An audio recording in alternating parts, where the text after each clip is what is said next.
The new chief executive of a U.S. development agency spent 2 decades leading a hedge fund. According to reporting by the American Prospect, Scott Nathan, the new head of the U.S. International Development Finance Corporation, or the DFC, was previously a partner and chief risk officer at a Boston-based hedge fund, best known for its public holdings of nearly $1 billion in Puerto Rican debt, which it acquired through a shell company subsidiary. The reporter at the American Prospect, Lee Harris, joins us to expand on her reporting. Welcome, Lee. Great reporting. Thanks. Excited to be here. And so tell us, what is the DFC? Yeah, so it takes a little explanation if you'll bear with me for a second. So the DFC is a new development bank that was set up to make loans to low and middle income countries. These aren't like grants or unconditional charity. They're loans that have to be repaid, and often they're structured in partnership with private companies. So, and it has a pretty wide mandate and a credit card limit of $60 billion, which could ultimately lead to more investment than that because it's being done in partnership with private capital. Now, this agency was set up to compete with China's Belt and Road Initiative. So that's the initiative that Beijing's doing, where they develop ports and highways and infrastructure in countries like African countries that have rare earth metals, or Pakistan, where it thinks it can have more of a trading relationship. The U.S. wants to compete in that arena. And so this is a bipartisan bank that was set up to do similar kinds of projects abroad. And it has a dual mandate to do that. So on the one hand, it's supposed to advance U.S. foreign policy goals. On the other hand, it's supposed to promote development, and ideally environmentally friendly development. And to date, it's done a little bit of that. So it's built vaccine production hubs in Senegal. It's done green development, like it just created a $500 million solar panel factory in India.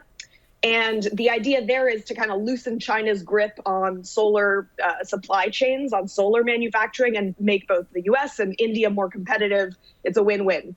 But unsurprisingly, especially under the Trump administration, which is when it was set up, development goals kind of took a back seat to American national security interests and geostrategic ambitions and China hawkery, basically. So, for instance, there was an interesting recent deal where the agency agreed to buy oil from Ecuador if the Ecuadorian government blocks Chinese 5G, which is a kind of ambitious deal, but definitely not an environmentally friendly one. So all of that leads up to this moment where under the Biden administration, there's this open question of who's going to head the DFC? Is it someone who's going to prioritize both the national security goals and the green development goals? Or is it going to be mostly focused on competition with China kind of at all costs? So talk to us about Scott Nathan, the person who was tapped for this role. What are the issues with him? Yeah, well, so Scott Nathan's an interesting dude. He spent almost 2 decades, like 19 years, at a Boston-based hedge fund called Baupost Group, which was a major creditor to Puerto Rico. And not only Puerto Rican debt, also distressed debt in Greece after the Eurozone crisis there, and also Iceland. So this is a firm that's really pushed hard on the so-called vulture fund hedge fund strategy of buying up, of becoming a creditor to countries when they're at their most vulnerable.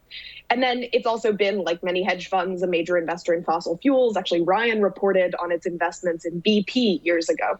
Now, that's all kind of par for the course in distressed debt hedge funds. But it's really striking that someone who's being put in charge of green development, and development especially in Latin America and the Caribbean, would come from a hedge fund with this record.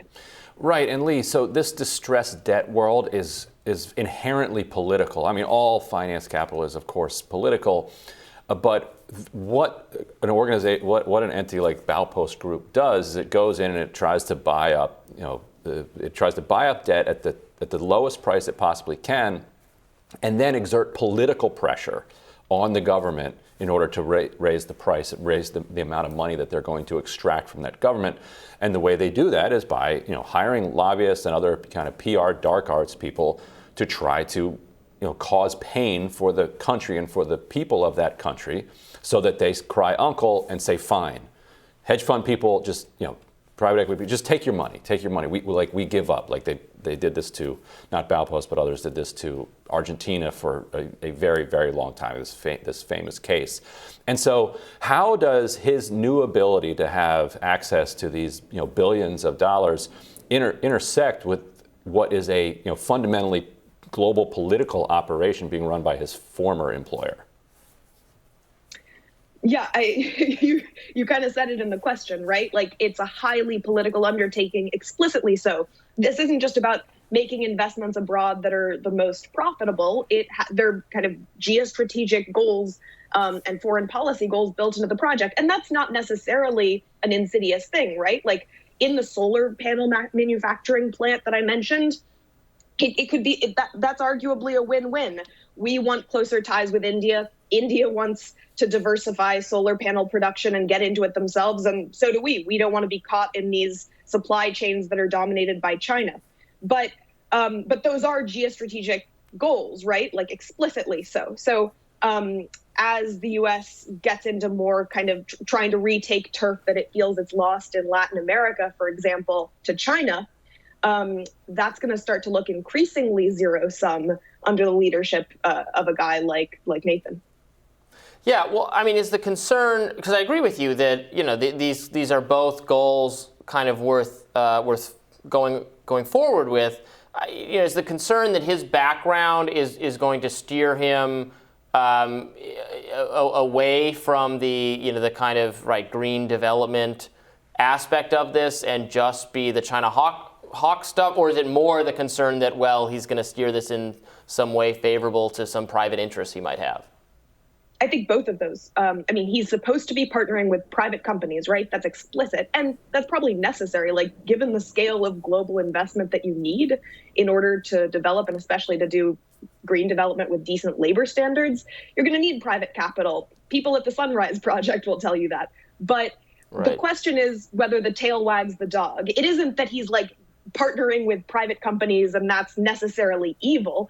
It's the question of whether this is going to be state-directed towards, ideally green development, and also just development projects that actually do promote our soft power and help partner countries, or ones that are purely about the profit motive of American firms, like purely about opening up foreign markets so that capitalists like Baupost can make a buck, but without all of those other standards in place. And the other thing worth adding, by the way, is that this is kind of like, Nathan is a high-level operative in the Democratic Party. I mean, this is kind of your classic Wall Street Democrat. And interestingly, if people know Baupost, they probably know it through Seth Klarman, who has kind of made a name for himself as a value investor and then became a big never-Trumper.